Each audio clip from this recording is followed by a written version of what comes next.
Cultura entretenida presenta Sigmund Freud. Lo inconsciente. Prólogo. El psicoanálisis nos ha revelado que la esencia del proceso de la represión no consiste en suprimir y destruir una idea que representa al instinto, sino en impedirle hacerse consciente. Decimos entonces que dicha idea está en un estado de ser inconsciente y tenemos pruebas de que, aun siéndolo, puede producir determinados efectos, que acaban por llegar a la conciencia. Todo lo reprimido tiene que permanecer inconsciente, pero queremos dejar sentado desde un principio que no forma por sí solo todo el contenido de lo inconsciente. Lo inconsciente tiene un alcance más amplio, lo reprimido es, por tanto, una parte de lo inconsciente. Como el llegar al conocimiento de lo inconsciente. Solo lo conocernos como consciente, esto es, después que ha experimentado una transformación o traducción a lo consciente. La labor psicoanalítica nos muestra cotidianamente la posibilidad de tal traducción. Para llevarla a cabo es necesario que el analizado venza determinadas resistencias, las mismas que, a su tiempo, reprimieron el material de que se trate, rechazándolo de lo consciente. Y justificación de lo inconsciente. Desde muy diversos sectores se nos ha discutido el derecho de aceptar la existencia de un psiquismo inconsciente y de elaborar científicamente con esta hipótesis. Contra esta opinión podemos arguir que la hipótesis de la existencia de lo inconsciente es necesaria y legítima, y además, que poseemos múltiples pruebas de su exactitud. Es necesaria, porque los datos de la conciencia son altamente incompletos. Tanto en los sanos como en los enfermos, surgen con frecuencia actos psíquicos, cuya explicación presupone otros de los que la conciencia no nos ofrece testimonio alguno. Actos de este género son, no sólo los fallos y los sueños de los individuos sanos, sino también todos aquellos que calificamos de síntomas y de fenómenos obsesivos en los enfermos. Nuestra cotidiana experiencia personal nos muestra ocurrencias cuyo origen desconocemos, y resultados de procesos mentales, cuya elaboración ignoramos. Todos estos actos conscientes resultarán faltos de sentido y coherencia si mantenemos la teoría de que la totalidad de nuestros actos psíquicos ha de sernos dada a conocer por nuestra conciencia y, en cambio, quedarán ordenados dentro de un conjunto coherente e inteligible si interpolamos entre ellos los actos inconscientes deducidos. Esta adquisición de sentido y coherencia constituye, de por sí, motivo justificado para traspasar los límites de la experiencia directa.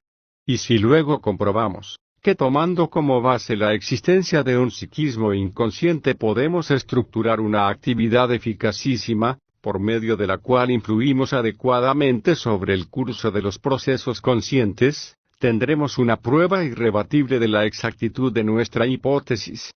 Habremos de situarnos, entonces, en el punto de vista de que no es sino una pretensión insostenible el exigir que todo lo que sucede en lo psíquico haya de ser conocido a la conciencia. También podemos aducir, en apoyo de la existencia de un estado psíquico inconsciente, el hecho de que la conciencia solo integra en un momento dado un limitado contenido, de manera que la mayor parte de aquello que denominamos conocimiento consciente tiene que hallarse, de todos modos, durante extensos períodos, en estado de latencia, vale decir, en un estado de inconsciencia psíquica. La negación de lo inconsciente resulta incomprensible en cuanto volvemos la vista a todos nuestros recuerdos latentes. Se nos opondrá aquí la objeción de que estos recuerdos latentes no pueden ser considerados como psíquicos, sino que corresponden a restos de procesos somáticos, de los cuales puede volver a surgir lo psíquico. No es difícil arguir a esta objeción, que el recuerdo latente es, por lo contrario, un indudable residuo de un proceso psíquico. Pero es aún más importante darse cuenta de que la objeción discutida reposa en una asimilación de lo consciente a lo psíquico.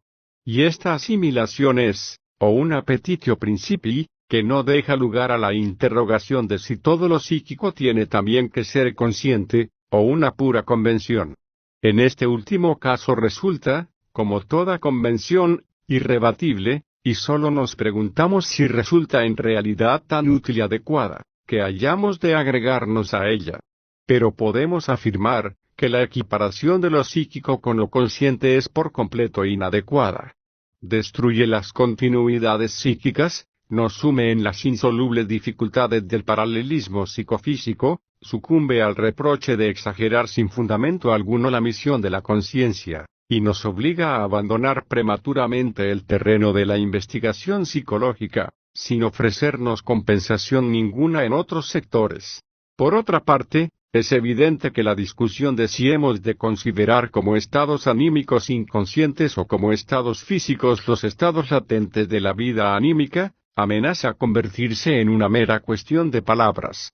Así, pues, es aconsejable situar en primer término aquello que de la naturaleza de tales estados nos es seguramente conocido. Ahora bien, los caracteres físicos de estos estados no son totalmente inaccesibles. Ninguna representación fisiológica ni ningún proceso químico pueden darnos una idea de su esencia. En cambio, es indudable que representan amplio contacto con los procesos anímicos conscientes. Una cierta elaboración permite incluso transformarnos en tales procesos o sustituirlos por ellos y pueden ser descritos por medio de todas las categorías que aplicamos a los actos psíquicos conscientes, tales como representaciones, tendencias, decisiones, etc. De muchos de estos estados podemos incluso decir que sólo la ausencia de la conciencia los distingue de los conscientes. No vacilaremos, pues, en considerarlos como objetos de la investigación psicológica, íntimamente relacionados con los actos psíquicos conscientes. La tenaz negativa a admitir el carácter psíquico de los actos anímicos latentes se explica por el hecho de que la mayoría de los fenómenos de referencia no han sido objeto de estudio fuera del psicoanálisis. Aquellos que, desconociendo los hechos patológicos, consideran como casualidad los actos fallidos y se agregan a la antigua opinión de que los sueños son vana espuma, no necesitan ya sino pasar por alto algunos enigmas de la psicología de la conciencia, para poder ahorrarse el reconocimiento de una actividad psíquica inconsciente. Además, los experimentos hipnóticos, y especialmente la sugestión posthipnótica, demostraron ya, antes del nacimiento del psicoanálisis, la existencia y la actuación de lo anímico inconsciente. La aceptación de lo inconsciente es además perfectamente legítima, en tanto en cuanto al establecerla no nos hemos separado un ápice de nuestro método deductivo, que consideramos correcto. La conciencia no ofrece al individuo más que el conocimiento de sus propios estados anímicos. La afirmación de que también los demás hombres poseen una conciencia es una conclusión que deducimos per analogiam, basándonos en sus actos y manifestaciones perceptibles y con el fin de hacernos comprensible su conducta. Más exacto, psicológicamente, será decir que atribuimos a los demás, sin necesidad de una reflexión especial, nuestra propia constitución, y, por lo tanto, también nuestra conciencia, y que esta identificación es un sine qua non de nuestra comprensión. Esta conclusión o esta identificación, hubo de extenderse antiguamente por el yo, no sólo a los demás hombres, sino también a los animales, plantas, objetos inanimados y al mundo en general, y resultó utilizable mientras la analogía con el yo individual fue suficientemente amplia, dejando luego de ser adecuada conforme los demás fue separándose del yo. Nuestro juicio crítico actual duda en lo que respecta a la conciencia de los animales, la niega a las plantas y relega al misticismo la hipótesis de una conciencia de lo inanimado. Pero también allí donde la tendencia originaria a la identificación ha resistido el examen crítico, esto es, cuando los demás son nuestros semejantes, la aceptación de una conciencia reposa en una deducción y no en una irrebatible experiencia directa como la de nuestra propia conciencia. El psicoanálisis no exige sino que apliquemos también este procedimiento deductivo a nuestra propia persona, labor en cuya realización no nos auxilia, ciertamente, tendencia constitucional alguna. Procediendo así, hemos de convenir en que todos los actos y manifestaciones que nosotros advertimos, sin que sepamos enlazarlos con el resto de nuestra vida activa, han de ser considerados como si pertenecieran a otra persona y deben ser explicados por una vida anímica a ella atribuida. La experiencia muestra también que, cuando se trata de otras personas, sabemos interpretar muy bien, esto es, incluir en la coherencia anímica, aquellos mismos actos a los que negamos el reconocimiento psíquico cuando se trata de nosotros mismos. La investigación es desviada, pues, de la propia persona, por un obstáculo especial, que impide su exacto conocimiento. Este procedimiento deductivo aplicado, no sin cierta resistencia interna, a nuestra propia persona, no nos lleva al descubrimiento de un psiquismo inconsciente sino a la hipótesis de una segunda conciencia reunida en nosotros, a la que nos es conocida. Pero contra esta hipótesis hallamos enseguida justificadísimas objeciones. En primer lugar, una conciencia de la que nada sabe el propio sujeto, es algo muy distinto de una conciencia ajena, y ni siquiera parece indicado entrar a discutirla, ya que carece del principal carácter de tal. Aquellos que se han resistido a aceptar la existencia de un psiquismo inconsciente, menos podrán admitirla de una conciencia inconsciente. Pero además, nos indica el análisis, que los procesos anímicos latentes deducidos, gozan entre sí de una gran independencia, pareciendo no hallarse relacionados ni saber nada unos de otros. Así, pues, habríamos de aceptar no solo una segunda conciencia, sino toda una serie ilimitada de estados de conciencia, ocultos a nuestra percatación e ignorados unos a otros. Por último, ha de tenerse en cuenta, y este es el argumento de más peso, que según nos revela la investigación psicoanalítica, una parte de tales procesos latentes posee caracteres y particularidades que nos parecen extraños, increíbles y totalmente opuestos a las cualidades por nosotros conocidas, de la conciencia. Todo esto nos hace modificar la conclusión del procedimiento deductivo que hemos aplicado a nuestra propia persona, en el sentido de no admitir ya en nosotros la existencia de una segunda conciencia, sino la de actos carentes de conciencia. Asimismo, habremos de rechazar, por ser incorrecto y muy susceptible de inducir en error, el término subconsciencia.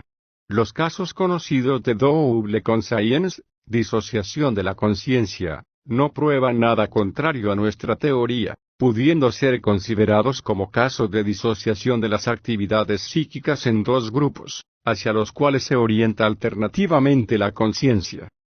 El psicoanálisis nos obliga, pues, a afirmar, que los procesos psíquicos son inconscientes y a comparar su percepción por la conciencia con la del mundo exterior por los órganos sensoriales.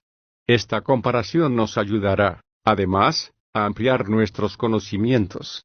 La hipótesis psicoanalítica de la actividad psíquica inconsciente, constituye, en un sentido, una continuación del animismo, que nos mostraba por doquiera, fieles imágenes de nuestra conciencia, y en otro, la de la rectificación llevada a cabo por Kant, de la teoría de la percepción externa, del mismo modo que Kant nos invitó a no desatender la condicionalidad subjetiva de nuestra percepción y a no considerar nuestra percepción idéntica a lo percibido e incognoscible. Nos invita el psicoanálisis a no confundir la percepción de la conciencia con el proceso psíquico inconsciente, objeto de la misma.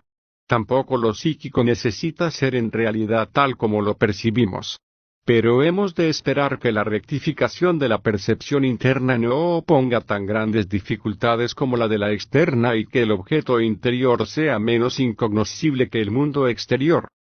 Y la multiplicidad de sentido de lo inconsciente y el punto de vista tópico. Antes de continuar, queremos dejar establecido el hecho, tan importante como espinoso, de que la inconsciencia no es sino uno de los múltiples caracteres de lo psíquico, no bastando, pues, por sí solo, para formar su característica. Existen actos psíquicos de muy diversa categoría, que, sin embargo, coinciden en el hecho de ser inconscientes. Lo inconsciente comprende, por un lado, actos latentes y temporalmente inconscientes, que fuera de esto, en nada se diferencian de los conscientes, y por otro, procesos tales como los reprimidos, que si llegaran a ser conscientes presentarían notables diferencias con los demás de este género. Si en la descripción de los diversos actos psíquicos pudiéramos prescindir por completo de su carácter consciente o inconsciente, y clasificarlos atendiendo únicamente a su relación con los diversos instintos y fines, a su composición y a su pertenencia a los distintos sistemas psíquicos subordinados unos a otros, lograríamos evitar todo error de interpretación. Pero no siéndonos posible proceder en esta forma, por oponerse a ello varias e importantes razones, habremos de resignarnos al equívoco que ha de representar el emplear los términos consciente e inconsciente en sentido descriptivo unas veces, y otras, cuando sean expresión de la pertenencia a determinados sistemas y de la posesión de ciertas cualidades, en sentido sistemático. También podríamos intentar evitar la confusión, designando los sistemas psíquicos reconocidos, con nombres arbitrarios que no aludiesen para nada a la conciencia.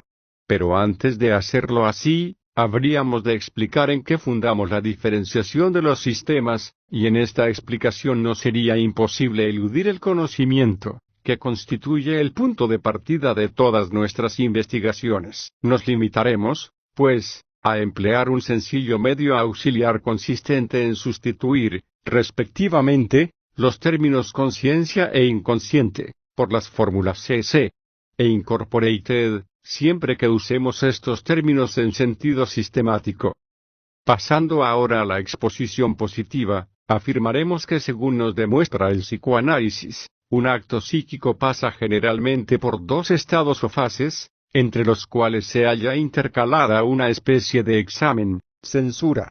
En la primera fase, es inconsciente y pertenece al sistema incorporated si al ser examinado por la censura es rechazado, le será negado el paso a la segunda fase, lo calificaremos de reprimido y tendrá que permanecer inconsciente.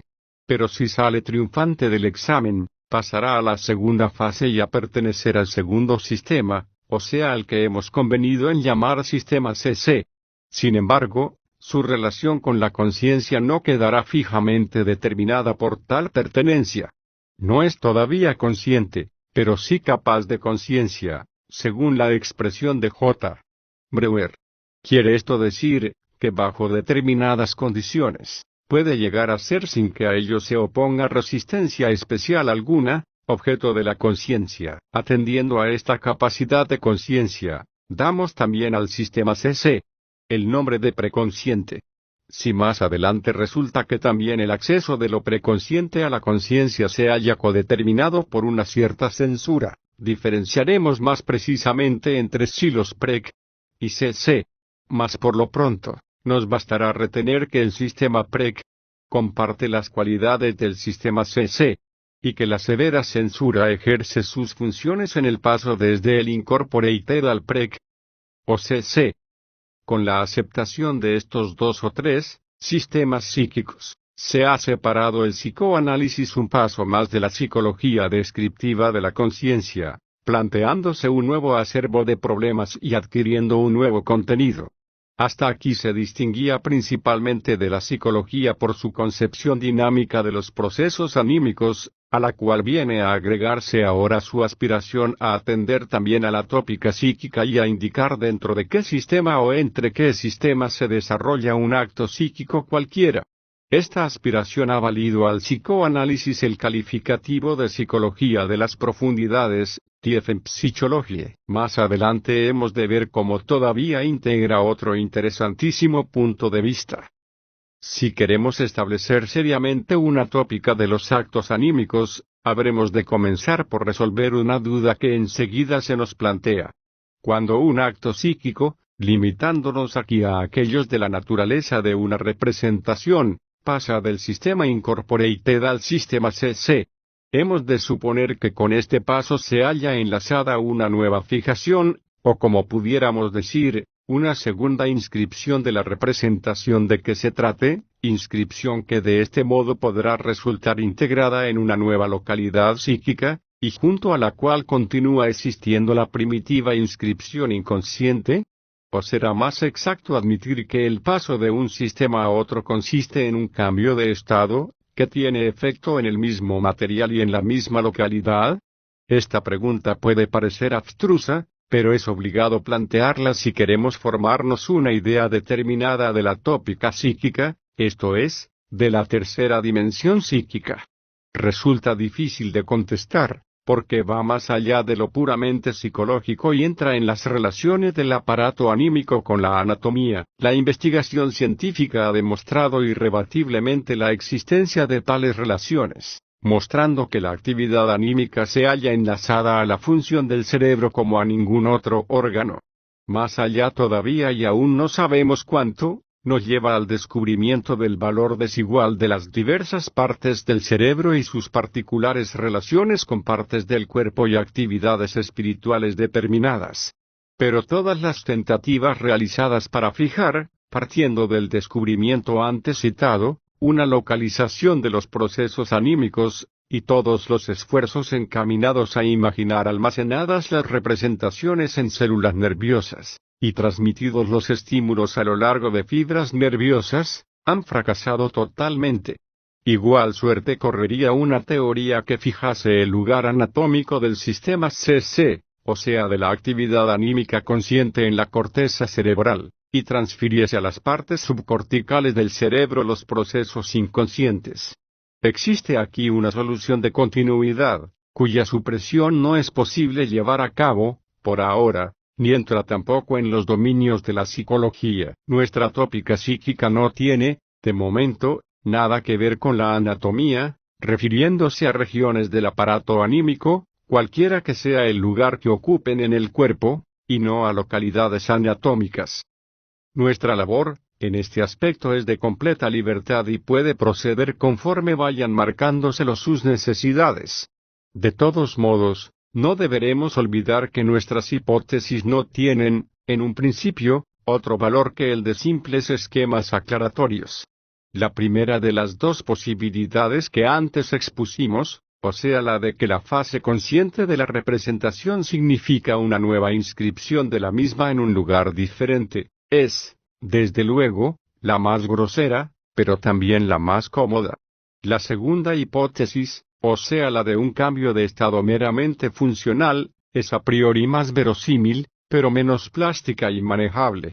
Con la primera hipótesis tópica, aparecen enlazadas la de una separación tópica de los sistemas incorporated y CC, y la posibilidad de que una representación exista simultáneamente en dos lugares del aparato psíquico, e incluso pase regularmente del uno al otro, sin perder, eventualmente, su primera residencia o inscripción. Esto parece extraño, pero podemos alegar en su apoyo determinadas impresiones que recibimos durante la práctica psicoanalítica. Cuando comunicamos a un paciente una representación por él reprimida en su día y adivinada por nosotros, esta revelación no modifica en nada, al principio, su estado psíquico. Sobre todo, no levanta la represión ni anula sus efectos, como pudiera esperarse, dado que la representación antes inconsciente ha devenido consciente. Por el contrario, solo se consigue al principio una nueva repulsa de la representación reprimida. Pero el paciente posee ya, efectivamente, en dos distintos lugares de su aparato anímico y bajo dos formas diferentes, la misma representación. Primeramente posee el recuerdo consciente de la huella auditiva de la representación tal y como se la hemos comunicado, y además tenemos la seguridad de que lleva en sí, bajo su forma primitiva, el recuerdo inconsciente del suceso de que se trate. El levantamiento de la represión no tiene efecto, en realidad, hasta que la representación consciente entra en contacto con la huella anémica inconsciente después de haber vencido a las resistencias. Solo el acceso a la conciencia de dicha huella anémica inconsciente puede acabar con la represión. A primera vista parece esto demostrar que la representación consciente y la inconsciente son diversas inscripciones, tópicamente separadas, del mismo contenido. Pero una reflexión más detenida nos prueba que la identidad de la comunicación con el recuerdo reprimido del sujeto es tan solo aparente. El haber oído algo y el haberlo vivido, son dos cosas de naturaleza psicológica totalmente distinta, aunque posean igual contenido. No nos es factible, de momento, decidir entre las dos posibilidades indicadas. Quizá más adelante hallemos factores que nos permitan tal decisión, o descubramos que nuestro planteamiento de la cuestión ha sido insuficiente y que la diferenciación de las representaciones consciente e inconsciente ha de ser determinada en una forma completamente distinta. Sentimientos inconscientes. Habiendo limitado nuestra discusión a las representaciones, podemos plantear ahora una nueva interrogación, cuya respuesta ha de contribuir al esclarecimiento de nuestras opiniones teóricas. Dijimos que había representaciones conscientes e inconscientes. Existirán también impulsos instintivos, sentimientos y sensaciones inconscientes, o carecerá de todo sentido aplicar a tales elementos dichos calificativos. A mi juicio, la antítesis de consciente e inconsciente carece de aplicación al instinto. Un instinto no puede devenir nunca objeto de la conciencia. Únicamente puede serlo la idea que lo representa. Pero tampoco en lo consciente puede hallarse representado más que por una idea. Si el instinto no se enlazara a una idea ni se manifestase como un estado afectivo, nada podríamos saber de él. Así, pues, cuando empleando una expresión inexacta, hablamos de impulsos instintivos, inconscientes o reprimidos, no nos referimos sino a impulsos instintivos, cuya representación ideológica es inconsciente. Pudiera creerse igualmente fácil dar respuesta a la pregunta de si, en efecto, existen sensaciones, sentimientos y afectos inconscientes. En la propia naturaleza de un sentimiento, está el ser percibido, o sea, conocido por la conciencia. Así, pues, los sentimientos, sensaciones y afectos, carecerían de toda posibilidad de inconsciencia. Sin embargo, en la práctica psicoanalítica, acostumbramos a hablar de amor, odio y cólera inconscientes, e incluso empleamos la extraña expresión de conciencia inconsciente de la culpa, o la paradójica de angustia inconsciente. Habremos, pues, de preguntarnos, si con estas expresiones no cometemos una inexactitud mucho más importante que la de hablar de instintos inconscientes. Pero la situación es, aquí, completamente distinta. Puede suceder, en primer lugar, que un afecto o sentimiento sea percibido, pero erróneamente interpretado. Por la represión de su verdadera representación, se ha visto obligado a enlazarse a otra idea, y es considerado, entonces, por la conciencia, como una manifestación de esta última.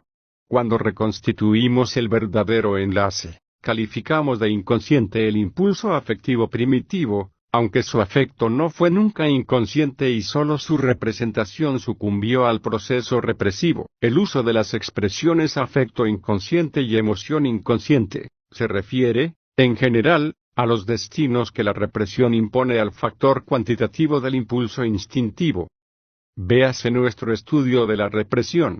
Sabemos que tales testimonios son en número de 3. El afecto puede perdurar total o fragmentariamente como tal, puede experimentar una transformación en otro montante de afecto, cualitativamente distinto, sobre todo en angustia, o puede ser reprimido, esto es, coartado en su desarrollo. Estas posibilidades pueden estudiarse más fácilmente quizá, en la elaboración onírica, que en las neurosis. Sabemos también, que la coerción del desarrollo de afecto es el verdadero fin de la represión, y que su labor queda incompleta cuando dicho fin no es alcanzado. Siempre que la represión consigue impedir el desarrollo de afecto, llamamos inconscientes a todos aquellos afectos que reintegramos a su lugar al deshacer la labor represiva. Así, pues, no puede acusársenos de inconsecuentes en nuestro modo de expresarnos. De todas maneras, al establecer un paralelo con las ideas inconscientes surge la importante diferencia de que dichas ideas perduran después de la represión en calidad de producto real en el sistema incorporated, mientras que todo aquello que corresponde en este sistema, incorporated, a afectos inconscientes es un comienzo potencial cuyo desarrollo está imperdido. Así, pues, aunque nuestra forma de expresión sea irreprochable, no hay, estrictamente hablando, afectos inconscientes como hay representaciones inconscientes. En cambio, puede haber muy bien en el sistema incorporated productos afectivos que, como otros, llegan a ser conscientes. La diferencia procede, en su totalidad, de que las representaciones son cargas psíquicas y en el fondo cargas de huellas, mientras que los afectos y los sentimientos corresponden a procesos de descarga cuyas últimas manifestaciones son percibidas como sentimientos. En el estado actual de nuestro conocimiento de los afectos y emociones no podemos expresar más claramente esta diferencia. La comprobación de que la represión puede llegar a coartar la transformación del impulso instintivo en una manifestación afectiva, presenta para nosotros un particular interés. Nos revela, en efecto, que el sistema CC regula anormalmente la afectividad y el acceso a la motilidad, y eleva el valor de la represión, mostrándonos, que no solo excluye de la conciencia a lo reprimido, sino que le impide también provocar el desarrollo de afecto y estimular la actividad muscular. Invirtiendo nuestra exposición, podemos decir que mientras el sistema CC regula la afectividad y la motilidad, calificamos de normal el estado psíquico de un individuo. Sin embargo, no puede ocultársenos una cierta diferencia entre las relaciones del sistema dominante con cada uno de los dos actos afines de descarga. 1. En efecto, el dominio de la motilidad voluntaria por el sistema CC se halla firmemente enraizado, resiste los embates de la neurosis y solo sucumbe ante la psicosis. En cambio, el dominio que dicho sistema ejerce sobre el desarrollo de afecto es mucho menos firme. Incluso en la vida normal, puede observarse una constante lucha de los sistemas CC e Incorporated por el dominio de la afectividad, delimitándose determinadas esferas de influencia y mezclándose las energías actuantes. La significación del sistema CC PREC con respecto al desarrollo de afecto y a la acción, nos permite comprender el rol jugado por las ideas sustitutivas en la formación de la enfermedad. El desarrollo de afecto puede emanar directamente del sistema Incorporated, y en este caso, tendrá siempre el carácter de angustia, la cual es la sustitución regular de los afectos reprimidos. Pero con frecuencia, el impulso instintivo tiene que esperar a hallar en el sistema CC una representación sustitutiva, y entonces se hace posible el desarrollo de afecto, partiendo de dicha sustitución consciente cuya naturaleza marcará al afecto su carácter cualitativo. Hemos afirmado que en la represión queda separado el afecto de su representación, después de lo cual, sigue cada uno de estos elementos su destino particular. Esto es indiscutible desde el punto de vista descriptivo, pero, en realidad, el afecto no surge nunca hasta después de conseguida una nueva representación en el sistema CC. IV. Tópica y dinámica de la represión. Hemos llegado a la conclusión de que la represión es un proceso que recae sobre representaciones y se desarrolla en la frontera entre los sistemas Incorporated y CC. PREC. Vamos ahora a intentar describirlo más minuciosamente. Tiene que efectuarse en él una sustracción de carga psíquica, pero hemos de preguntarnos en qué sistema se lleva a cabo esta sustracción y a qué sistema pertenece la carga subtraída. La idea reprimida conserva en el sistema Incorporated su capacidad de acción, debe, pues, conservar también su carga. Por lo tanto, lo subtraído habrá de ser algo distinto. Tomemos el caso de la represión propiamente dicha, tal y como se desarrolla en una representación preconsciente o incluso consciente. En este caso, la represión no puede consistir sino en que la carga preconsciente, perteneciente al sistema PREC, es subtraída a la representación. Esta idea queda entonces descargada, recibe una carga emanada del sistema Incorporated, o conserva la carga Incorporated que antes poseía. Así, pues, hallamos aquí una sustracción de la carga preconsciente, una conservación de la inconsciente, o una sustitución de la preconsciente por una inconsciente. Vemos, además, que hemos basado, sin intención aparente, esta observación en la hipótesis de que el paso desde el sistema Incorporated a otro inmediato no sucede por una nueva inscripción, sino por un cambio de estado, o sea, en este caso, por una transformación de la carga. La hipótesis funcional ha derrotado aquí, sin esfuerzo, a la tópica. Este proceso de la sustracción de la libido no es, sin embargo, suficiente para explicarnos otro de los caracteres de la represión. No comprendemos por qué la representación que conserva su carga o recibe otra nueva, emanada del sistema incorporated, no habría de renovar la tentativa de penetrar en el sistema PREC, valiéndose de su carga. Habría, pues, de repetirse en ella, la sustracción del libido, y este juego continuaría indefinidamente, pero sin que su resultado fuese el de la represión. Este mecanismo de la sustracción de la carga preconsciente fallaría también si se tratase de la represión primitiva, pues en ella nos encontramos ante una representación inconsciente, que no ha recibido aún carga ninguna del sistema PREC, y a la que, por lo tanto, no puede serle subtraída una tal carga.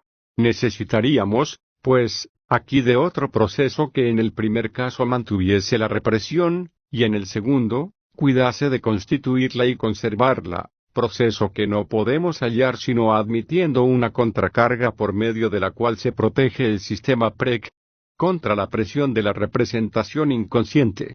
En diversos ejemplos clínicos, veremos cómo se manifiesta esta contracarga, que se desarrolla en el sistema PREC, y constituye, no sólo la representación del continuado esfuerzo de una represión primitiva, sino también la garantía de su duración. La contracarga es el único mecanismo de la represión primaria. En la represión propiamente dicha se agrega a él la sustracción de la carga PREC. Es muy posible, que precisamente la carga subtraída a la representación sea la empleada para la contracarga. Poco a poco, hemos llegado a introducir, en la exposición de los fenómenos psíquicos, un tercer punto de vista, agregando, así, al dinámico y al tópico, el económico, el cual aspira a perseguir los destinos de las magnitudes de excitación y a establecer una estimación, por lo menos relativa, de los mismos, considerando conveniente distinguir con un nombre especial, este último sector de la investigación psicoanalítica. Denominaremos metapsicológica a aquella exposición en la que consigamos describir un proceso psíquico conforme a sus aspectos dinámicos, tópicos y económicos. Anticiparemos, que dado el estado actual de nuestros conocimientos, solo en algunos lugares aislados, conseguiremos desarrollar una tal exposición. Comenzaremos por una tímida tentativa de llevar a cabo una descripción metapsicológica del proceso de la represión en las tres neurosis de transferencia conocidas. En ella, podemos sustituir el término carga psíquica por el de libido, pues sabemos ya, que dichas neurosis dependen de los destinos de los instintos sexuales. En la histeria de angustia se desatiende con frecuencia una primera fase del proceso, perfectamente visible, sin embargo, para una observación cuidadosa. Consiste esta fase en que la angustia surge sin que el sujeto sepa qué es lo que le causa miedo. Hemos de suponer, pues, que en el sistema incorporated existía un sentimiento erótico que aspiraba a pasar al sistema PREC, pero la carga lanzada por este sistema en contra de tal impulso lo rechazaba como en una tentativa de fuga, y la carga inconsciente del libido de la idea rechazada deriva en forma de angustia. Al repetirse, eventualmente, el proceso, se da un primer paso hacia el vencimiento del penoso desarrollo de angustia. La carga en fuga se adhiere a una idea sustitutiva, asociativamente enlazada a la idea rechazada, pero que por su alejamiento de ella, se sustrae a la representación. Esta sustitución por desplazamiento permite una racionalización del desarrollo de angustia, aún incoercible. La idea sustitutiva desempeña entonces, para el sistema CC, PREC, el papel de una contracarga, asegurándolo contra la emergencia de la idea reprimida, en el sistema CC, y constituye, por otro lado, el punto de partida de un desarrollo de angustia, incoercible ya. La observación clínica nos muestra, por ejemplo, que el niño enfermo de zoofobia siente angustia en dos distintas condiciones. Primeramente, cuando el impulso erótico reprimido experimenta una intensificación, y en segundo lugar, cuando es percibido el animal productor de angustia. La idea sustitutiva se conduce en el primer caso, como un lugar de transición desde el sistema incorporated al sistema CC, y en el otro, como una fuente independiente de la génesis de angustia. El poder del dominio del sistema CC suele manifestarse en que la primera forma de excitación de la idea sustitutiva deja su lugar, cada vez más ampliamente, a la segunda. El niño acaba, a veces, por conducirse como si no entrañara inclinación ninguna hacia su padre, se hubiese libertado de él en absoluto, y tuviera realmente miedo al animal. Pero este miedo, alimentado por la fuente instintiva inconsciente, se muestra superior a todas las influencias emanadas del sistema CC, y delata, de este modo, tener su origen en el sistema incorporated. La contracarga emanada del sistema CC lleva, pues, en la segunda fase de la histeria de angustia, a la formación de un sustitutivo. Este mismo mecanismo encuentra poco después una distinta aplicación. Como ya sabemos, el proceso represivo no termina aquí, y encuentra un segundo fin en la coerción del desarrollo de angustia emanado de la sustitución.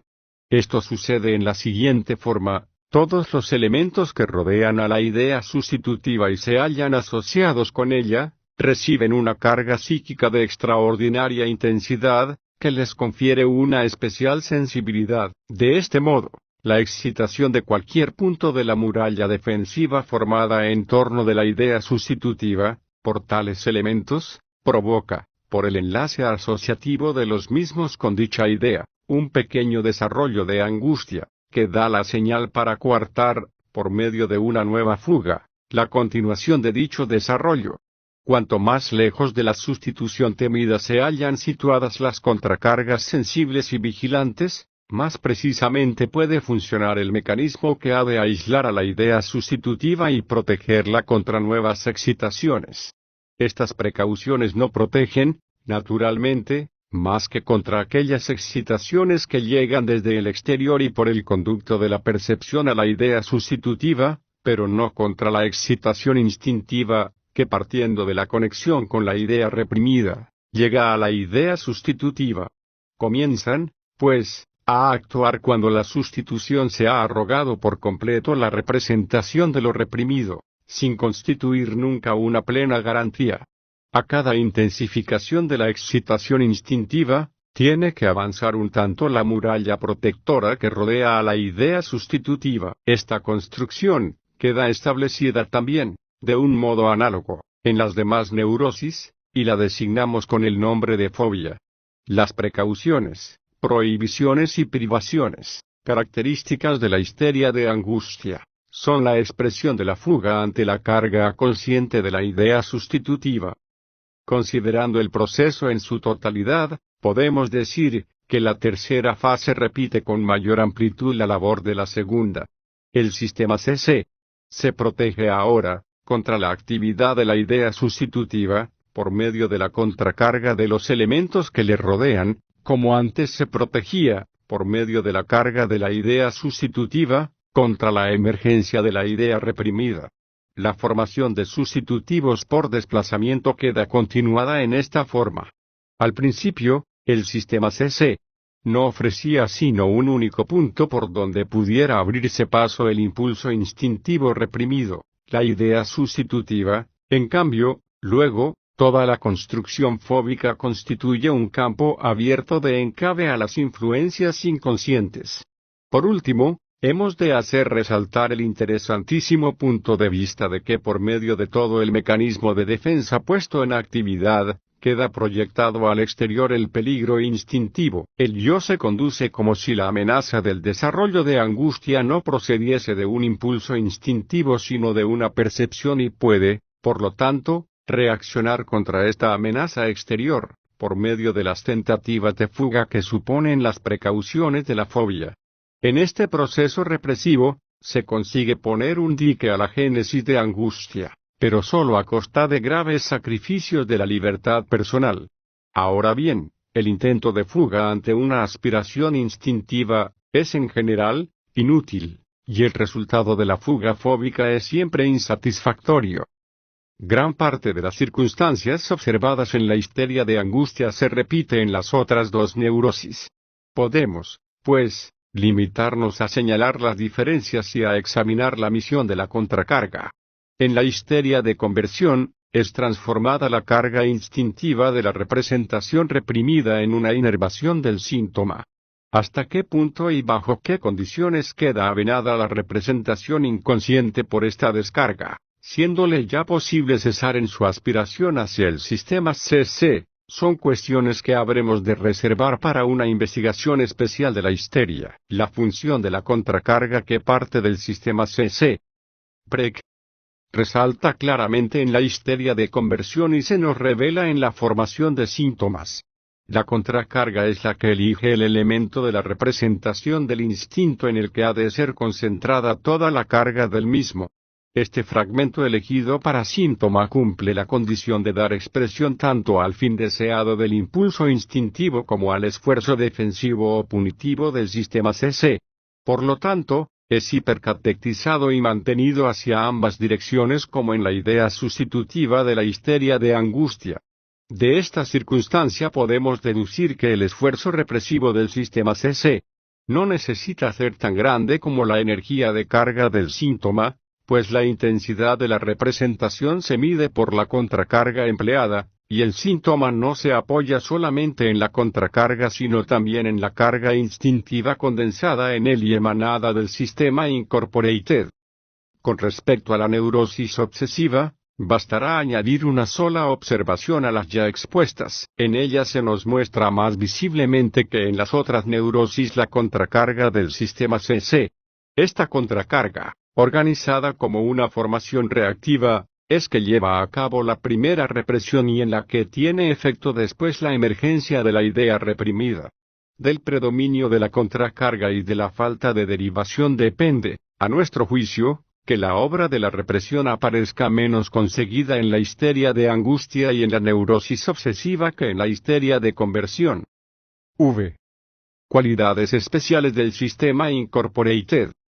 La diferenciación de los dos sistemas psíquicos adquiere una nueva significación cuando nos damos cuenta de que los procesos del sistema incorporated muestran cualidades que no volvemos a hallar en el sistema superior inmediato. El nódulo del sistema incorporated está constituido por representaciones de instintos que aspiran a derivar su carga, o sea, por impulsos de deseos. Estos impulsos instintivos se hallan coordinados entre sí y coexisten sin influir unos sobre otros ni tampoco contradecirse. Cuando dos impulsos de deseos cuyos fines nos parecen inconciliables son activados al mismo tiempo, no se anulan recíprocamente sino que se unen para formar un fin intermedio, o sea una transacción. En este sistema no hay negación ni duda alguna, ni tampoco grado ninguno de seguridad. Todo esto es aportado luego por la labor de la censura que actúa entre los sistemas incorporated y Preck. La negación es una sustitución a un nivel más elevado, de la represión. En el sistema incorporated no hay sino contenidos más o menos enérgicamente catectizados. Reina en él una mayor movilidad de las intensidades de carga. Por medio del proceso del desplazamiento, puede una idea transmitir a otra todo el montante de su carga, y por el de la condensación, acoger en sí toda la carga de varias otras ideas. A mi juicio, deben considerarse estos dos procesos como caracteres del llamado proceso psíquico primario. En el sistema Preck, domina el proceso secundario. 2. Cuando un tal proceso primario recae sobre elementos del sistema Preck, lo juzgamos cómico y despierta la risa. Los procesos del sistema incorporated se hallan fuera de tiempo, esto es, no aparecen ordenados cronológicamente, no sufren modificación ninguna por el transcurso del tiempo y carecen de toda relación con él. También la relación temporal se halla ligada a la labor del sistema CC. Los procesos del sistema incorporated carecen de toda relación con la realidad. Se hallan sometidos al principio del placer y su destino depende exclusivamente de su fuerza y de la medida en que satisfacen las aspiraciones de la regulación del placer y el displacer. Resumiendo, diremos que los caracteres que esperamos encontrar en los procesos pertenecientes al sistema incorporated son la falta de contradicción, el proceso primario, movilidad de las cargas, la independencia del tiempo y la sustitución de la realidad exterior por la psíquica. 3. Los procesos inconscientes no se nos muestran sino bajo las condiciones del fenómeno onírico y de las neurosis, o sea cuando los procesos del sistema PREC, superior al incorporated son retrocedidos por una regresión a una fase anterior, de por sí son incognoscibles e incapaces de existencia, pues el sistema incorporated es cubierto en cada momento por el PREC, que se apodera del acceso a la conciencia y a la motilidad. La descarga del sistema incorporated tiene lugar por medio de la inervación somática que lleva al desarrollo de afecto, pero también estos medios de descarga le son disputados, como ya sabemos, por el sistema PREC. Por sí solo no podría el sistema incorporated provocar en condiciones normales ninguna acción muscular adecuada, con excepción de aquellas organizadas ya como reflejos.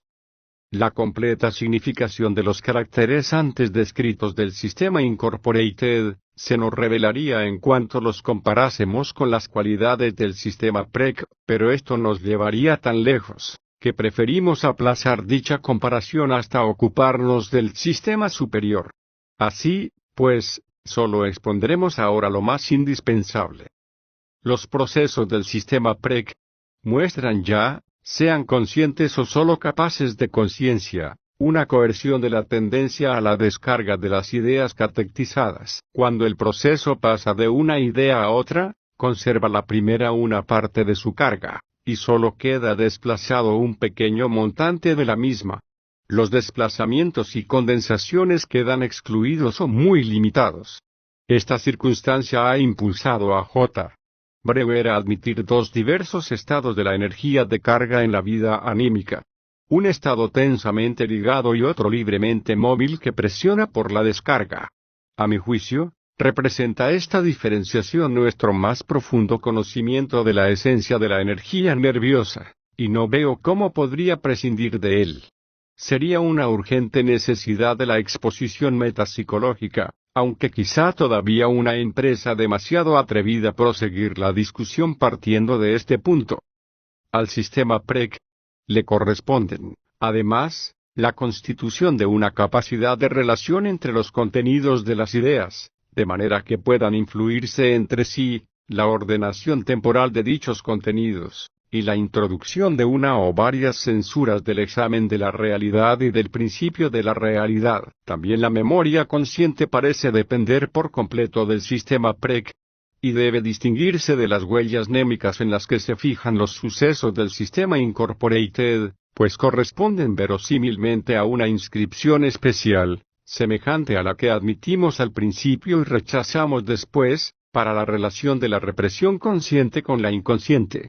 Encontraremos también aquí el medio de poner fin a nuestra vacilación en la calificación del sistema superior, al cual llamamos ahora tan pronto sistema PREC, como sistema CC. No debemos apresurarnos, sin embargo, a generalizar lo que hasta aquí hemos descubierto sobre la distribución de las funciones anímicas entre los dos sistemas. Describimos las circunstancias tal y como se nos muestran en sujetos adultos, en los cuales el sistema incorporated no funciona, estrictamente considerado, sino como una fase preliminar de la organización superior. El contenido y las relaciones de este sistema durante el desarrollo individual y su significación en los animales no pueden ser deducidos de nuestra descripción, sino de una investigación especial. Asimismo, debemos hallarnos preparados a encontrar en el hombre condiciones patológicas, en las cuales los dos sistemas modifican o aún intercambian tanto sus contenidos como sus características. V. Relaciones entre ambos sistemas. Sería erróneo representarse que el sistema incorporated permanece inactivo y que toda la labor psíquica es efectuada por el sistema PREC, dejando al sistema incorporated como algo muerto, un órgano rudimentario, residuo del desarrollo. Igualmente sería equivocado suponer que la relación de ambos sistemas se limite al acto de la represión, en el cual el sistema PREC arrojaría a los abismos del sistema incorporated todo aquello que le pareciese perturbador. Por el contrario, el sistema incorporated posee una gran vitalidad, es susceptible de un amplio desarrollo y mantiene una serie de otras relaciones con el PREC, entre ellas la de cooperación. Podemos, pues, decir, sintetizando, que el sistema incorporated continúa en ramificaciones o derivados, siendo accesible a las impresiones de la vida, influyendo constantemente sobre el prec, y hallándose, por su parte, sometido a las influencias de este. El estudio de las ramificaciones del sistema incorporated defraudará nuestra esperanza de una separación esquemáticamente precisa entre los dos sistemas psíquicos. Esta decepcionará considerar insatisfactorios nuestros resultados y será probablemente utilizada para poner en duda el valor de nuestra diferenciación de los procesos psíquicos. Pero hemos de alegar que nuestra labor no es sino la de transformar en una teoría los resultados de la observación y que nunca nos hemos obligado a construir, de buenas a primeras, una teoría absolutamente clara y sencilla.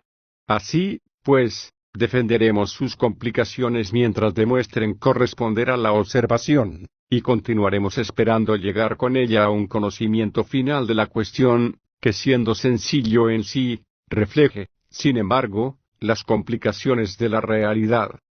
Entre las ramificaciones de los impulsos inconscientes, cuyos caracteres hemos descrito, existen algunas que reúnen en sí las determinaciones más expuestas.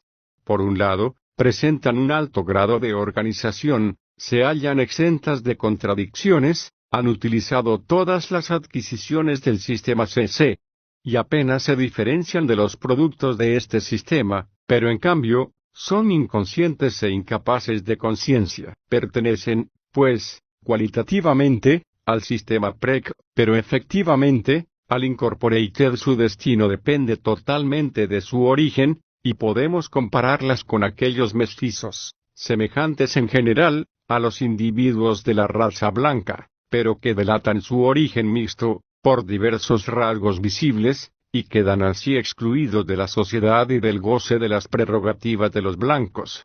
Aquellos productos de la fantasía de los normales y de los neuróticos, que reconocimos como fases preliminares de la formación de sueños y de síntomas, productos que a pesar de su alto grado de organización permanecen reprimidos y no pueden, por lo tanto, llegar a la conciencia, son formaciones de este género. Se aproximan a la conciencia y permanecen cercanos a ella, sin que nada se lo estorbe, mientras su carga es poco intensa, pero en cuanto ésta alcanza una cierta intensidad, quedan rechazados. Ramificaciones de lo inconsciente, igualmente organizadas, son también las formaciones sustitutivas, pero éstas consiguen el acceso a la conciencia merced a una relación favorable. Por ejemplo, si sucede que unan sus fuerzas con una contracarga del sistema PREC, investigando más detenidamente, en otro lugar, las condiciones del acceso a la conciencia, lograremos resolver muchas de las dificultades que aquí se nos oponen. Para ello, creemos conveniente invertir el sentido de nuestro examen, y si hasta ahora hemos seguido una dirección ascendente, partiendo del sistema incorporated y elevándonos hacia el sistema CC, tomaremos ahora a este último, como punto de partida.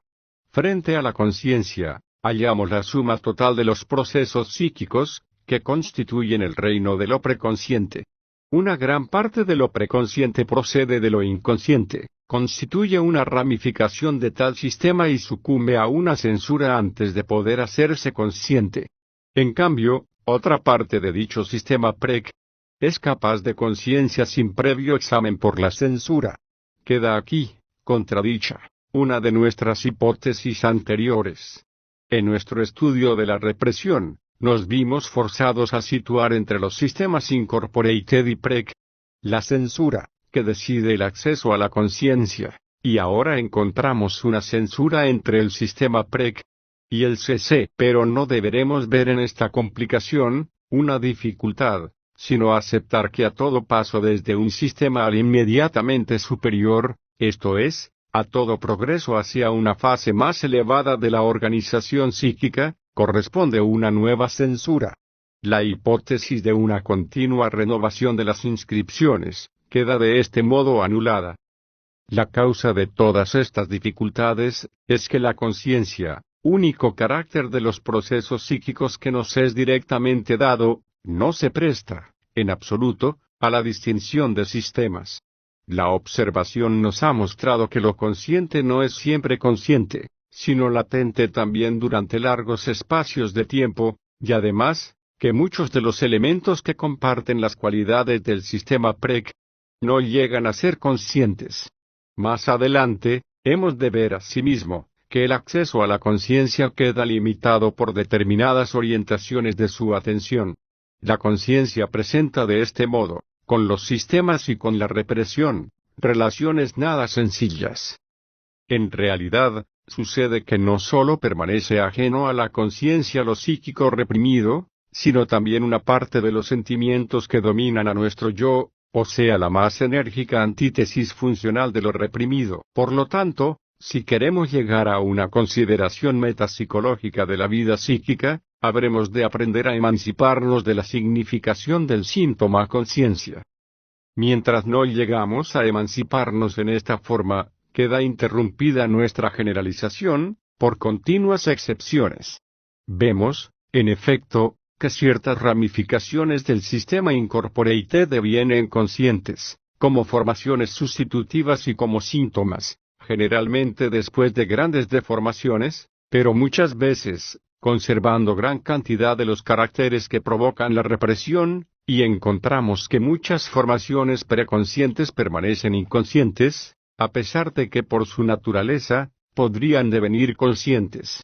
Habremos, pues, de admitir, que vence en ellas la atracción del sistema incorporated, resultando así, que la diferencia más importante, no debe buscarse entre lo consciente y lo preconsciente, sino entre lo preconsciente y lo inconsciente. Lo inconsciente es rechazado por la censura al llegar a los límites de lo preconsciente, pero sus ramificaciones pueden eludir esta censura, organizarse en alto grado y llegar en lo preconsciente hasta una cierta intensidad de la carga, traspasada la cual intentan imponerse a la conciencia, siendo reconocidas como ramificaciones del sistema incorporated y rechazadas hasta la nueva frontera de la censura entre el sistema PREC y el CC. La primera censura funciona, así, contra el sistema incorporated, y la última contra las ramificaciones preconscientes del mismo. Parece como si la censura hubiera avanzado un cierto estadio en el curso del desarrollo individual. En el tratamiento psicoanalítico, se nos ofrece la prueba irrebatible de la existencia de la segunda censura, o sea de la situada entre los sistemas PREC y CC. Invitamos al enfermo a formar numerosas ramificaciones del sistema incorporated, le obligamos a dominar las objeciones de la censura contra el acceso a la conciencia de estas formaciones preconscientes, y nos abrimos, por medio del vencimiento de esta censura, el camino que ha de conducirnos al levantamiento de la represión, obra de la censura anterior.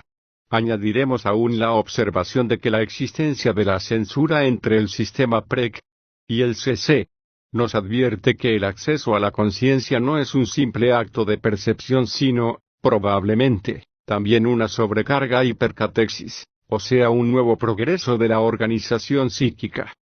Volviéndonos hacia la relación del sistema incorporated con los demás sistemas, y menos para establecer nuevas afirmaciones, que para no dejar de consignar determinadas circunstancias evidentes, vemos que en las raíces de la actividad instintiva, comunican ampliamente los sistemas. Una parte de los procesos aquí estimulados pasa por el sistema incorporated como por una fase preparatoria y alcanza en el sistema CC el más alto desarrollo psíquico, mientras que la otra queda retenida como incorporated. Lo incorporated es también herido por los estímulos procedentes de la percepción.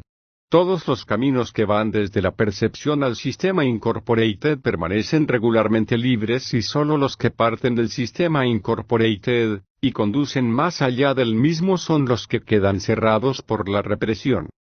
Es muy singular y digno de atención, el hecho de que el sistema incorporated de un individuo pueda reaccionar al de otro, eludiendo absolutamente el sistema CC.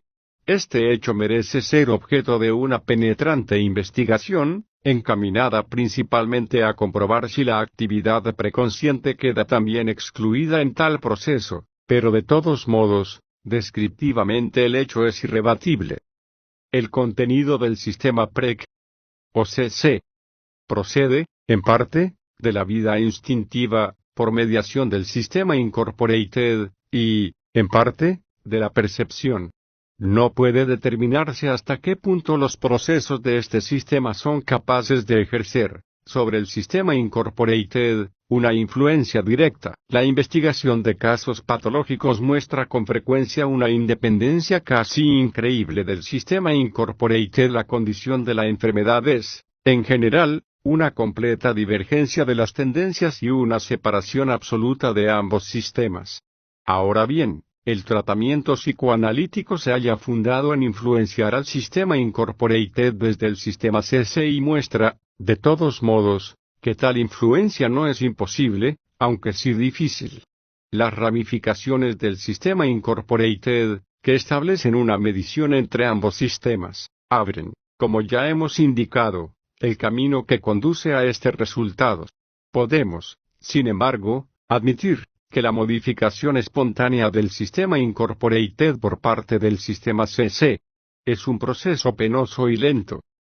La cooperación entre un sentimiento preconsciente y otro inconsciente o incluso intensamente reprimido, puede surgir cuando el sentimiento inconsciente es capaz de actuar en el mismo sentido que una de las tendencias dominantes.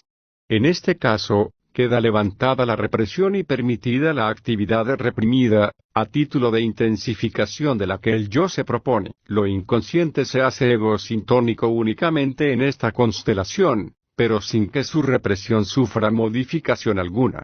La obra que el sistema incorporated lleva a cabo en esta cooperación, resulta claramente visible. Las tendencias reforzadas se conducen, en efecto, de un modo diferente al de las normales, capacitadas para funciones especialmente perfectas y muestran ante la contradicción una resistencia análoga a la de los síntomas obsesivos.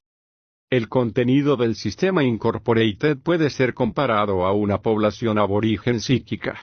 Si en el hombre existe un acervo de formaciones psíquicas heredadas, o sea algo análogo al instinto animal, ello será lo que constituya el nódulo del sistema incorporated. A esto se añaden después los elementos rechazados por inútiles durante el desarrollo infantil, elementos que pueden ser de naturaleza idéntica a la heredada. Hasta la pubertad no se establece una precisa y definitiva separación del contenido de ambos sistemas. B. El reconocimiento de lo inconsciente. Todo lo que hasta aquí hemos expuesto sobre el sistema incorporated puede extraerse del conocimiento de la vida onírica y de la neurosis de transferencia. No es, ciertamente, mucho, nos parece en ocasiones oscuro y confuso, y no nos ofrece la posibilidad de incluir o subordinar al sistema incorporated en un contexto conocido. Pero el análisis de una de aquellas afecciones, a las que damos el nombre de psiconeurosis narcisistas, nos promete proporcionarnos datos, por medio de los cuales podremos aproximarnos al misterioso sistema incorporated y llegar a su inteligencia.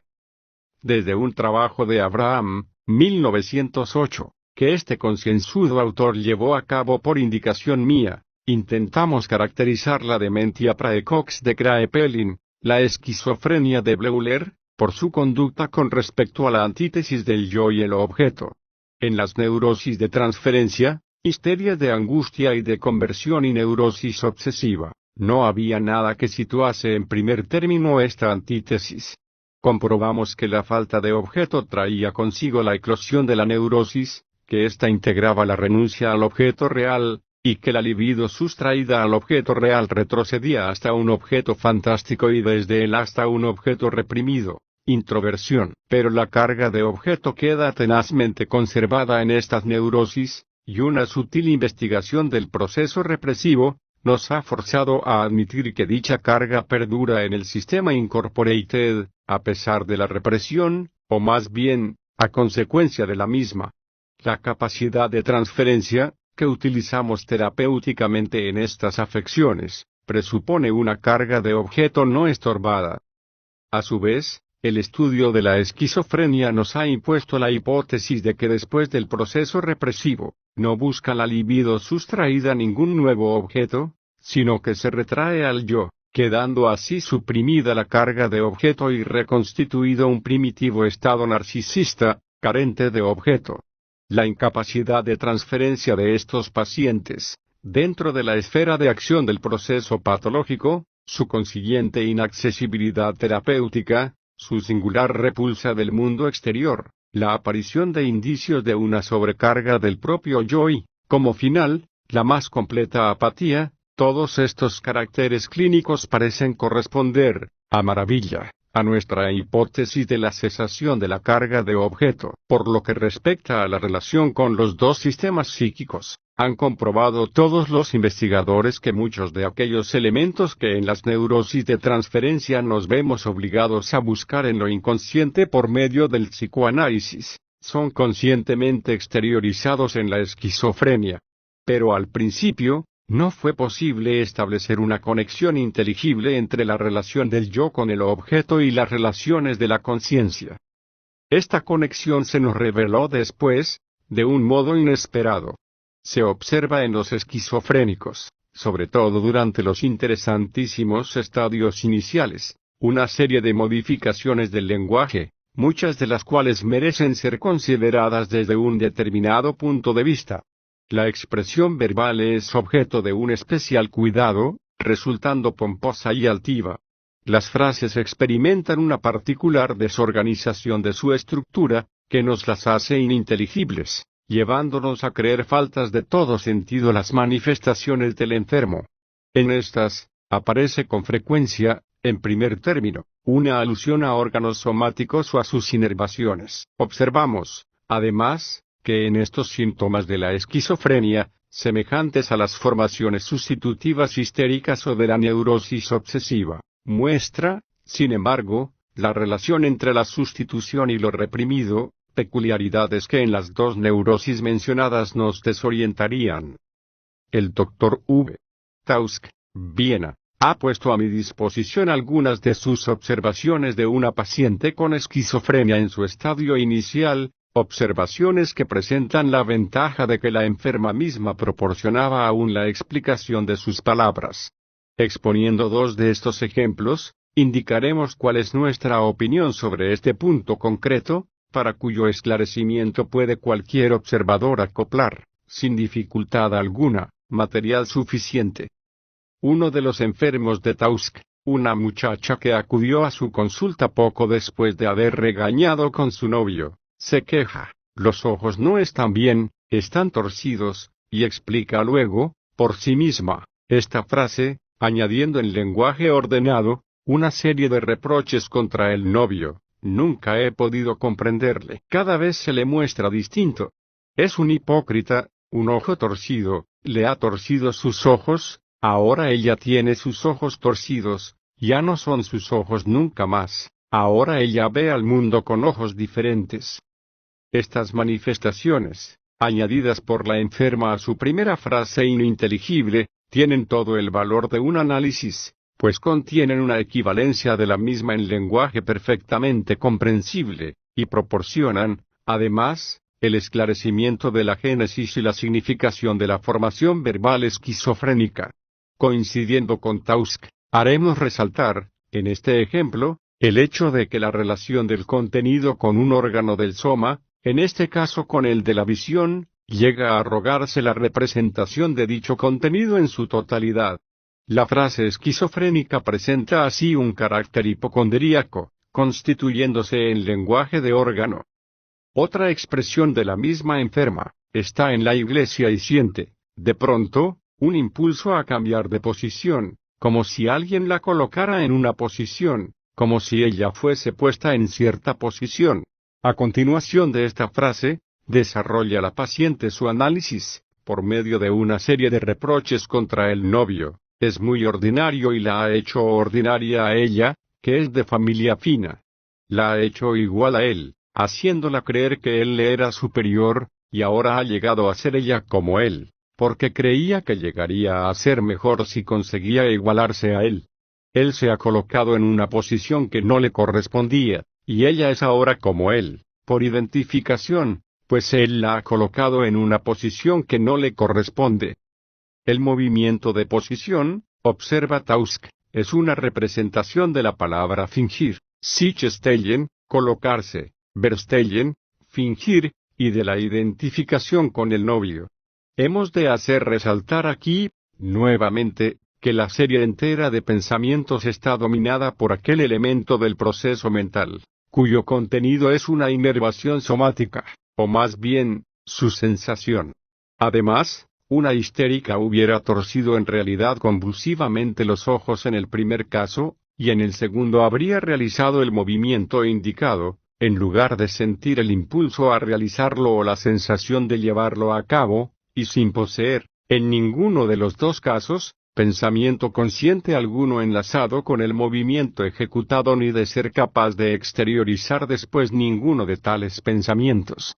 Estas dos observaciones testimonian de aquello que hemos denominado lenguaje hipocondríaco o de órgano, pero, además, atrae nuestra atención sobre un hecho que puede ser comprobado a voluntad, por ejemplo, en los casos reunidos en la monografía de Bleuler, y concretado en una fórmula.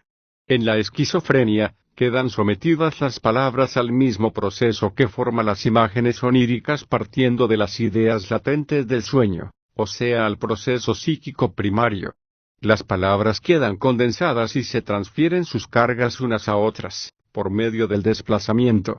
Este proceso puede llegar hasta conferir a una palabra, apropiada para ello, por sus múltiples relaciones, la representación de toda la serie de ideas. Los trabajos de Bleuler, Jung y sus discípulos ofrecen material más que suficiente para comprobar esta afirmación. 4. Antes de deducir una conclusión de estas impresiones examinaremos la extraña y sutil diferencia existente entre las formaciones sustitutivas de la esquizofrenia por un lado y las de la histeria y la neurosis obsesiva por el otro. Un enfermo, al que actualmente tengo en tratamiento, se hace la vida imposible, absorbido por la preocupación que le ocasiona el supuesto mal estado de la piel de su cara, pues afirma tener en el rostro multitud de profundos agujeros producidos por granitos o espinillas que todos perciben. El análisis demuestra que hace desarrollarse en la piel de su rostro un complejo de castración. Al principio no le preocupaban nada tales espinillas y se las quitaba apretándolas entre las uñas, operación en la que, según sus propias palabras, le proporcionaba gran contento ver cómo brotaba algo de ellos.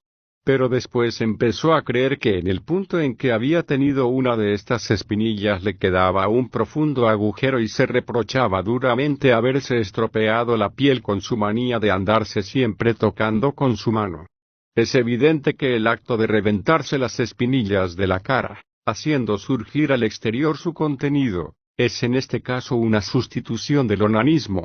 El agujero resultante de este manejo, correspondía al órgano genital femenino, o sea al cumplimiento de la amenaza de castración provocada por el onanismo, o la fantasía correspondiente. Esta formación sustitutiva presenta, a pesar de su carácter hipocondríaco, grandes analogías con una conversión histérica y, sin embargo, experimentamos la sensación de que en este caso debe desarrollarse algo distinto aún antes de poder decir en qué consiste la diferencia, y que una histeria de conversión no podría presentar jamás tales productos sustitutivos.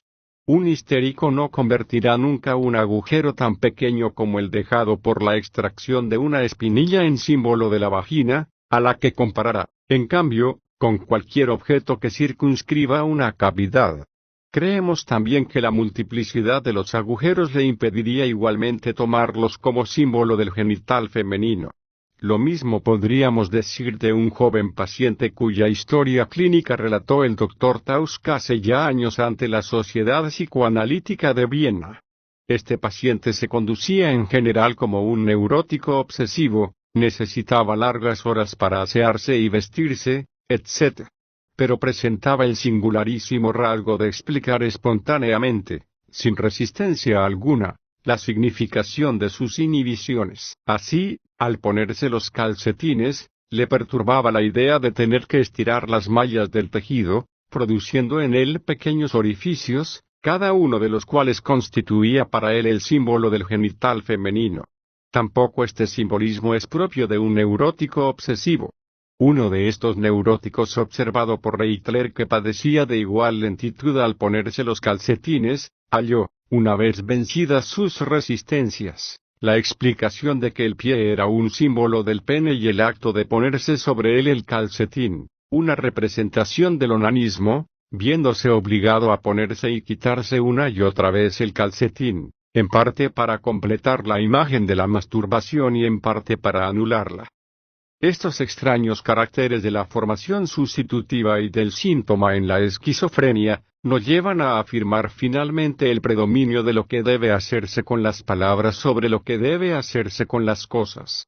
Entre el hecho de extraerse una espinilla de la piel y una eyaculación existe muy escasa analogía, y menos aún entre los infinitos poros de la piel y la vagina. Pero en el primer caso brota en ambos actos algo, y al segundo puede aplicarse la cínica frase de que un agujero es siempre un agujero. La semejanza de la expresión verbal, y no la analogía de las cosas expresadas, es lo que ha decidido la sustitución.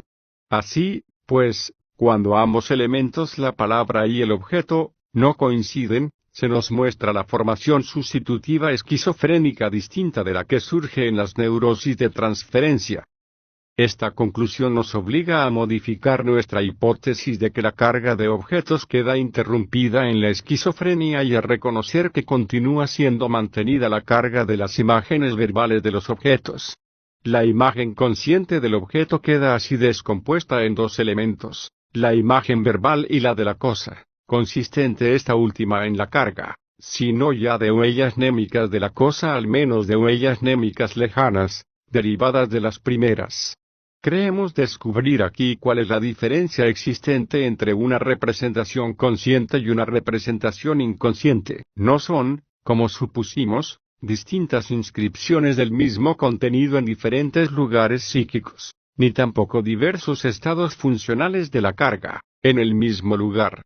Lo que sucede es que la representación consciente integra la imagen de la cosa más la correspondiente representación verbal, mientras que la imagen inconsciente es la representación de la cosa sola. El sistema Incorporated contiene las cargas de cosa de los objetos, o sea las primeras y verdaderas cargas de objeto. El sistema PREC nace a consecuencia de la sobrecarga de la imagen de cosa por su conexión con las representaciones verbales a ella correspondientes. Habremos de suponer que estas sobrecargas son las que traen consigo una más elevada organización psíquica y hacen posible la sustitución del proceso primario por el proceso secundario, dominante en el sistema PREC. Podemos ahora expresar más precisamente qué es lo que la represión niega a las representaciones rechazadas en la neurosis de transferencia. Les niega la traducción en palabras, las cuales permanecen enlazadas al objeto. Una representación no concretada en palabras o en un acto psíquico no sobrecargado, permanecen entonces en estado de represión en el sistema Incorporated. He de hacer resaltar que este conocimiento, que hoy nos hace inteligible uno de los más singulares caracteres de la esquizofrenia, lo poseíamos hace ya mucho tiempo. En las últimas páginas de nuestra interpretación de los sueños, publicada en 1900, exponíamos ya que los procesos de pensamiento, esto es, actos de carga más alejados de las percepciones, carecen en sí de cualidad y de conciencia, y sólo por la conexión con los restos de las percepciones verbales alcanzan su capacidad de devenir conscientes. Las representaciones verbales nacen, por su parte, de la percepción sensorial en la misma forma que las imágenes de cosa, de manera que podemos preguntarnos por qué las representaciones de objetos no pueden devenir conscientes por medio de sus propios restos de percepción. Pero probablemente el pensamiento se desarrolla en sistemas tan alejados de los restos de percepción primitivos, que no han retenido ninguna de las cualidades de estos residuos y precisan para devenir conscientes de una intensificación por medio de nuevas cualidades. Asimismo, las cargas pueden ser provistas de cualidades por su conexión con palabras, aun cuando ellas representen simplemente a relaciones entre las representaciones de objetos y no sean capaces de derivar cualidad alguna de las percepciones. Estas relaciones, comprensibles únicamente a través de las palabras, constituyen un elemento principalísimo de nuestros procesos de pensamiento. Comprendemos que la conexión con presentaciones verbales no coincide aún con el acceso a la conciencia, sino que se limita a hacer lo posible, no caracterizando, por lo tanto, más que al sistema PREC.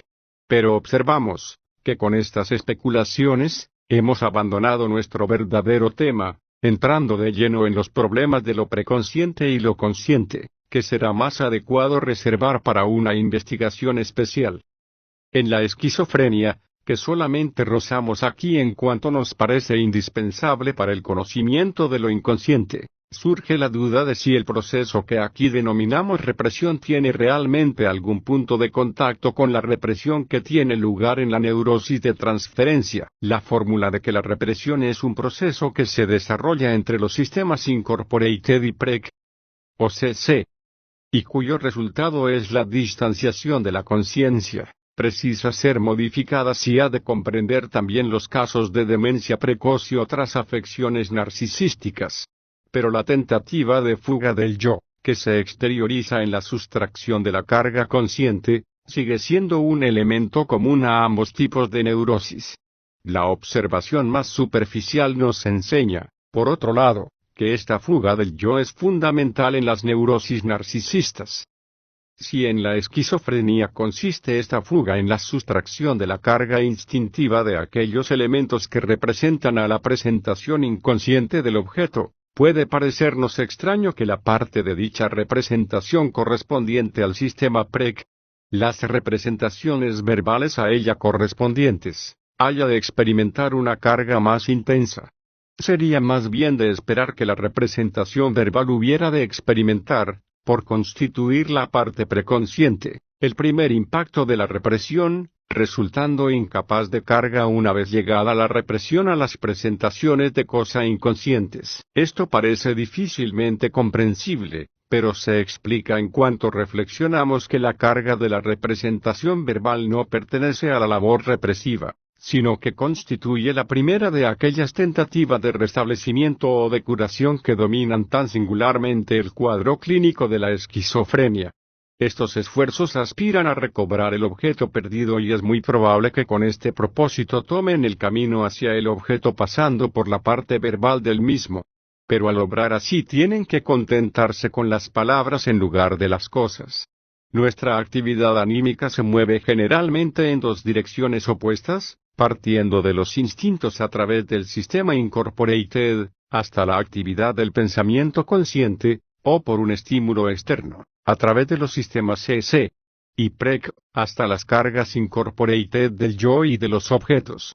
Este segundo camino tiene que permanecer transitable, a pesar de la represión, y se halla abierto, hasta un cierto punto, a los esfuerzos de la neurosis por recobrar sus objetos. Cuando pensamos abstractamente, corremos el peligro de desatender las relaciones de las palabras con las presentaciones de cosas inconscientes, y no puede negarse que nuestro filosofar alcanza entonces una indeseada analogía de expresión y de contenido con la labor mental de los esquizofrénicos.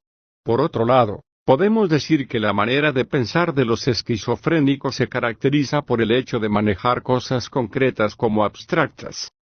Si con las consideraciones que preceden hemos llegado a una exacta tasación del sistema Incorporated y a determinar concretamente la diferencia entre las presentaciones conscientes y las inconscientes, nuestras sucesivas investigaciones habrán de conducirnos de nuevo, y por muchas razones a este pequeño trozo de conocimiento. Sigmund Freud, Privor, Imperio Austríaco, 1856, Londres, Inglaterra, 1939. Creador del psicoanálisis, es considerado como uno de los más grandes pensadores contemporáneos. Poco tiempo después de su nacimiento en la región de Moravia se trasladó con su familia a Viena, donde cursaría posteriormente estudios de medicina y fijaría su lugar de residencia. De origen judío, la invasión de Austria por las tropas de Hitler le obligó a exiliarse en Londres, donde moriría en 1939. Freud ideó el método psicoanalítico en el curso de sus investigaciones sobre pacientes histéricas, a quienes había intentado tratar en un principio mediante la hipnosis. Tras el rechazo inicial con el que fue acogido por la comunidad científica, el psicoanálisis empezó a cosechar más y más adeptos, y en 1909, a raíz de una serie de conferencias que Freud dictó en los Estados Unidos, consiguió dar inicio a una expansión internacional. Fue un autor prolífico, entre sus obras destacan, Estudios sobre la histeria, 1895, La interpretación de los sueños, 1900, Psicopatología de la vida cotidiana, 1901, Tres ensayos para una teoría sexual, 1905, Introducción del narcisismo, 1914, El yo y el ello, 1925. Fin.